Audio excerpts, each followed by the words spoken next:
యేసుక్రీస్తు నామములో మీ అందరికీ శుభములు. ఈరోజు మనము లోక సువార్త నుండి ప్రశ్నలు మరియు జవాబులు తెలుసుకుందాం. 1. యేసు ఏ పట్టణము గుండా వెళ్ళుచుండెను? జవాబు: యేసు ఎరికో పట్టణము గుండా వెళ్ళుచుండెను. 2. ఎరికో పట్టణంలో ఉన్న సుంకపు గుత్తదారు ఎవరు? జవాబు: ఎరికో పట్టణంలో ఉన్న సుంకపు గుత్తదారుడు జక్కయ్య. 3. జక్కయ్యకు కలిగిన కోరిక ఏమిటి?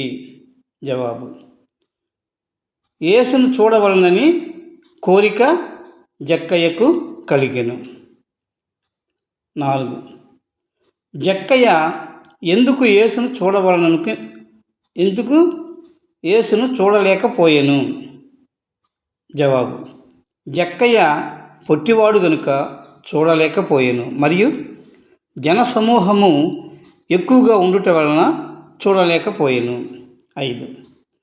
జక్కయ్య యేసును చూచుటకు ఏమి చేశాను? జవాబు: యేసు ఏ త్రోవలో వస్తున్నాడో తెలుసుకొని అటువైపు పరిగెత్తుకుని వెళ్ళి ఆ త్రోవల గల మేడి చెట్టు ఎక్కాను. 6. జక్కయ్య ఎక్కిన చెట్టు దగ్గరకు వచ్చి యేసయ్య జక్కయ్యతో ఏమన్నాడు? యేసు కన్నులెత్తి జక్కయ్యను చూచి, జక్కయ్య, త్వరగా దిగుము, నేను నీ ఇంట ఉండవలసి ఉన్నది అని చెప్పాను. 7. నేడు నీ ఇంట ఉండవలసి ఉన్నది అని యేసు చెప్పగానే జక్కయ్య ఏం చేశాడు? జవాబు: జక్కయ్య త్వరగా మేడి చెట్టు దిగి సంతోషంతో యేసును చేర్చుకొనెను. 8. యేసయ్య జక్కయ్య ఇంటికి వెళ్ళుట చూసి జనులు ఏమనుకున్నారు? జవాబు: ఈయన పాపి అయిన మనుషుని యొద్ద బస చేయ వెళ్ళినని సనుగుకొనెను. 9. జక్కయ్య నిలువబడి యేసుతో ఏమన్నాడు? జవాబు: ఇదిగో ప్రభువా, నా ఆస్తిలో సగము బీదలకు ఇచ్చుచున్నాను. నేనెవని యొద్దనైనను అన్యాయంగా దేనినైనను తీసుకుని ఎడల అతనికి 4 గంతులు మరలా చెల్లించునని ప్రభువుతో జక్కయ్య చెప్పాను. 10. మార్పు చెందిన జక్కయ్యను చూచి యేసు ఏమన్నారు? జవాబు: ఈయన అనగా జక్కయ్య కూడా అబ్రహాము కుమారుడే, ఎందుకనగా నేడు ఈ ఇంటికి రక్షణ వచ్చి ఉన్నది అన్నారు. 11. మనుష్య కుమారుడు ఎందుకు వచ్చాడని యేసు అన్నారు?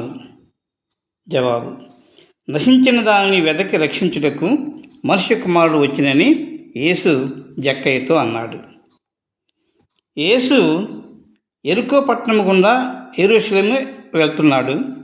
అప్పుడు యేసును గూర్చి, యేసు చేయుచున్న పనులను గూర్చి, యేసు చేయుచున్న స్వస్థతలు గూర్చి, కుంటివారు నడుచుట, గుడ్డివారు చూపు పొందుట, చనిపోయిన వారిని తిరిగి లేపుట, ఇన్ని గొప్ప కార్యములు చేయుచున్న యేసుని చూడాలని జక్కయ్య అనుకున్నాడు.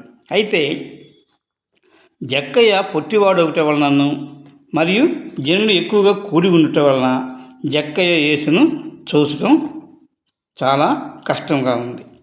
అందువలన యేసు ఏ త్రోవలో వెళ్ళనై ఉన్నాడో తెలుసుకుని పరిగెత్తి ఆ త్రోవకు వెళ్ళి అక్కడ ఉన్న ఒక మేడి చెట్టు ఎక్కాడు. యేసు జక్కయ్య ఎక్కిన మేడి చెట్టు వైపు కన్నులెత్తి చూసి, జక్కయ్య, త్వరగా దిగుము, నేను నీ ఇంట ఉండవలసి ఉన్నదని జక్కయ్యతో అనగా జక్కయ్య త్వరగా మేడి చెట్టు దిగి యేసును సంతోషంతో చేర్చుకున్నాడు. అక్కడ ఉన్నవారు అది చూసి, ఏమిటి ఈ యేసు పాపి అయిన మనుషుని యొద్ద బస చేయ వెళ్ళినని అందరూ సనుగుకున్నారు. అయితే యేసు వచ్చిందే పాపుల కొరకు, నశించిన దానిని వెదకి రక్షించుటకే కదా మనుష్య కుమారుడు వచ్చింది. 100 మంది నీతిమంతుల కంటే ఒక పాపి తన పాపము విడిచి మారు మనసు పొందితే పరలోకములోనున్న దూతలు ఎంతో సంతోషిస్తాయి అని చెప్పాడు యేసు. అయితే ఆయన పాపులతోనూ సుంకరులతోనూ ఉండేవాడు, వారితోనే తినేవాడు. పాపి అయినటువంటి జక్కయ్య కూడా ఎంతో మార్పు వచ్చింది. అది యేసుకు సంతోషం, పరలోకంలో ఉన్నటువంటి దేవదూతలకు ఎంతో సంతోషం. అంత పాపి అయిన జక్కయ్యలో మార్పు వచ్చి, ఇదిగో ప్రభువా, నా ఆస్తిలో సగము బీదలకు ఇచ్చుచున్నాను. నేను ఎవని యొద్దనైనను అన్యాయంగా దేనినైనా తీసుకునే ఎడల మరల చెల్లింతునని ప్రభువుతో చెప్పాడు. ధనవంతుడైన అధికారి నీకున్న ఆస్తిని అమ్మి బీదలకిమ్ము అనగా ఆయన వ్యసన పడుతూ వెళ్ళిపోయాడు. ధనవంతుడైన అధికారి ఆజ్ఞలను అనుసరించినను అతనికి నిత్య జీవం దొరకలేదు. పాపి అయిన జక్కయ్య మార్పు చెందాడు, తన ఆస్తిని అమ్మి బీదలకు ఇస్తానన్నాడు. కావున ఈ ఇద్దరిలో ఎవరికి నిత్య జీవం జరుగుతుంది? పాపి అయిన జక్కయ్య నిత్య జీవంలో చేరతాడు. యేసు నశించిన దానిని వెదకి రక్షించుటకు మనుష్య కుమారుడు వచ్చినని అన్నారు కదా. పాపి అయిన జక్కయ్య సుంకము వసూలు చేస్తూ ప్రజలను ఎన్నో విధాలుగా ఇక్కట్లకు గురి కలుగజేశాడు, ప్రజలను దోచుకున్నాడు. కానీ యేసును తన హృదయంలో చేర్చుకొనగానే ఎంతో మార్పు వచ్చింది. నశించిన జక్కయ్యను యేసు జక్కయ్య ఉన్న వైపుగా వచ్చి ఆయనను రక్షించాడు. పాపులమైన మనము కూడా రక్షింపబడాలి అంటే యేసుని మనలో, మన హృదయంలో చేర్చుకోవాలి. నశించిపోయిన